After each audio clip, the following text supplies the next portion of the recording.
Légoré, Ubisoft a profité de la Gamescom pour dévoiler l'avenir de The Division 2, et autant vous dire qu'il y a eu de très grosses annonces. Entre l'arrivée tant attendue du crossplay, la nouvelle saison, les changements pour la Dark Zone et surtout un premier aperçu du prochain DLC, il y a énormément de choses à retenir. Alors installez-vous confortablement et on fait le tour tout de suite de toutes les informations importantes.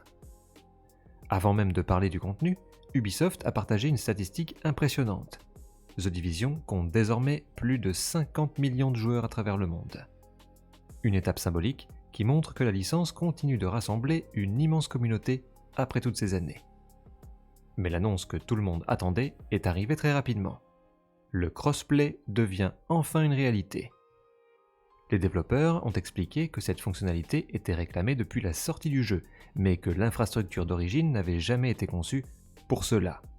Aujourd'hui, grâce au succès renouvelé du jeu et aux moyens supplémentaires dont dispose l'équipe, ce chantier est enfin devenu disponible.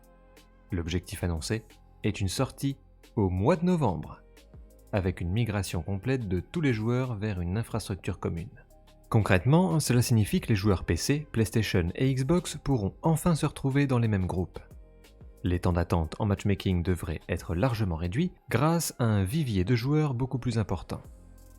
Ubisoft a également confirmé que le crossplay sera totalement optionnel. Chacun pourra choisir d'activer ou non cette fonctionnalité avant de lancer son personnage. Les classements seront remis à zéro afin de repartir sur une base commune, tandis que les clans seront automatiquement transférés vers cet environnement partagé.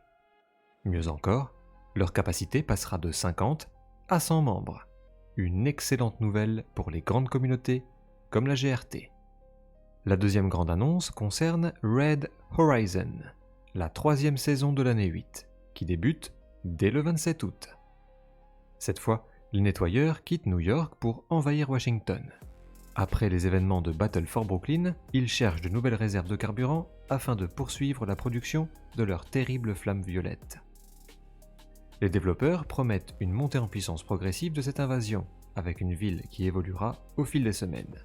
Les joueurs verront apparaître de nouveaux effets météo, des signes de plus en plus inquiétants à l'horizon et une présence grandissante des nettoyeurs dans toutes les activités du monde ouvert. Cette saison introduit également une nouvelle mécanique baptisée jauge de pression. En combattant les ennemis, les joueurs rempliront une jauge qui débloquera différents bonus passifs, ainsi que des modificateurs actifs. Ubisoft a d'ailleurs précisé avoir déjà intégré plusieurs améliorations issues du serveur test, notamment pour que les healers et les joueurs soutiens puissent eux aussi remplir efficacement cette jauge grâce aux assistances. L'objectif est que tous les styles de jeu soient récompensés. Si vous voulez en savoir plus sur la nouvelle saison, je vous invite à aller voir l'article rédigé sur le site gorezone.fr. Le lien est en description. Les amateurs de Dark Zone ont également eu droit à plusieurs bonnes nouvelles. Devant le succès rencontré durant la saison précédente, une Dark Zone entièrement PvE devient permanente. Les effets de toxicité ont été rééquilibrés et les statistiques spécifiques au PvP disparaîtront dans cette zone, afin de proposer une véritable expérience orientée coopération. En parallèle, Ubisoft va expérimenter une nouvelle variante PvP, baptisée Blackout, où les joueurs pourront exploiter tout le potentiel de leur équipement, de leur montre SHD, de leur expertise et des prototypes dans des affrontements particulièrement explosifs. Les développeurs ont également donné quelques informations sur la suite de l'année 8. La 4e saison, oui il y aura bien une 4e saison, remettra les Black Tusk au centre de l'histoire avec l'arrivée de nouveaux renforts, les White Tusk. Donc, attendez-vous à un nouveau mode de jeu. Je sais pas pourquoi, mais je le vois gros comme une maison. En revanche, la refonte du système prototype a été repoussée afin d'atteindre le niveau de qualité souhaité. Ubisoft préfère prendre un peu plus de temps, plutôt que de sortir une fonctionnalité incomplète.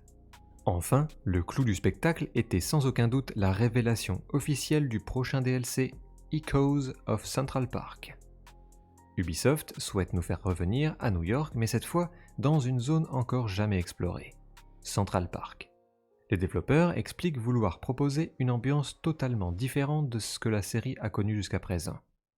Le DLC adoptera une atmosphère beaucoup plus sombre, jouant sur le mystère, la peur et même quelques éléments inspirés de l'horreur psychologique, tout en restant fidèle à l'univers réaliste de The Division. L'histoire débutera par un mystérieux appel de détresse provenant du cœur de Central Park, alors que tout le monde pensait cette zone totalement abandonnée. En arrivant sur place, les agents découvriront une population vivant dans la peur de ce qui se cache au sein du parc.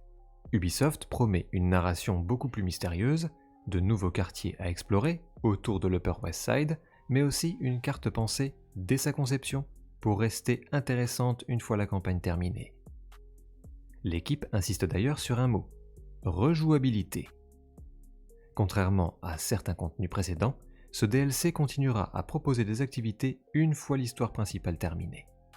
Et pour ceux qui veulent en savoir davantage, Ubisoft a déjà donné rendez-vous à la communauté. Une présentation entièrement consacrée à Echoes of Central Park aura lieu le 24 septembre, avec une démonstration beaucoup plus complète du contenu, du gameplay et des nouveautés qui accompagneront cette extension. En résumé, cette Gamescom marque un véritable tournant pour The Division 2. Le crossplay arrive enfin, la saison Red Horizon prépare une invasion massive des nettoyeurs, la Dark Zone continue d'évoluer avec deux approches très différentes, et surtout, Ubisoft semble vouloir proposer avec Echoes of Central Park l'une des extensions les plus ambitieuses de l'histoire du jeu. Reste maintenant à voir si toutes ces promesses se confirmeront une fois les contenus disponibles.